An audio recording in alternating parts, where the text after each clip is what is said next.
Clippers and Kings from Sacramento. Blake Griffin in town. So DeMarcus Cousins motivated to get back into the lineup. Missed the previous 2 games with a quad injury. Blake Griffin dunking early. 26 points, 11 of 14 from the field. Isaiah Thomas ties the game at 23, scooping and scoring. They were good tonight in transition. You can't give a team like this confidence, and they got the confidence early. Chris Paul to Matt Barnes to Blake Griffin. And Matt Barnes would come up limping, but he would stay in the game and make an impact. Clippers led by 2.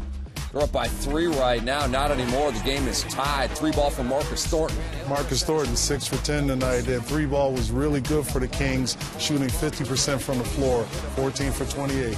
Jamal Crawford, 5 of 8 from downtown. He had 25 points. Clippers down 1. Chris Paul to DeAndre Jordan. Well, transition, the Clippers tonight had 29 points in transition. That is the one thing you want to slow down against the Clippers, and tonight they have had some success. Tyreke Evans to DeMarcus Cousins. Back and in full effect. 17 points, 11 rebounds for him. Kings led by 2 at halftime. And Jason Thompson spins into DeAndre Jordan, bumps heads. Blake Griffin gets the steal up the other end. A foul was called, and you see right here, Jason Thompson takes a shot to the side of the head.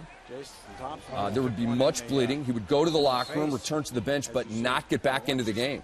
Well, this was a physical game. It seemed for 48 minutes. Here you see Cousins trying to stop Griffin, and comes up with a flagrant foul. Bad decision, bad play. That was called a clear path foul there on DeMarcus Cousins, and he and Blake Griffin have had words and got nose-to-nose before in games. Tyreke Evans caps a 13-0 run by the Kings. They were up by 5, and then the Kings start fouling DeAndre Jordan, one of the worst free throw shooters in the history of the NBA. Well, when you got a guy that can't make free throws, you got to foul him early and often, but he didn't get on the court too soon. Now, it was a tight ball game when they started fouling DeAndre Jordan, and at the same time, the Kings started making threes. Tony Douglas hits that one. Tony Douglas is going to hit another one here with the shot clock running down.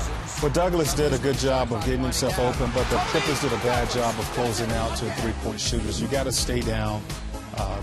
They've had a couple flybys and left the rim open, and they knocked down their threes. Tony Douglas kicked it out to Marcus Thornton, buried that 3. The lead was 12 at that point, and then the party was on. You saw DeMarcus Cousins and the crowd at Sleep Train Arena getting into it as their Kings walloped the Clippers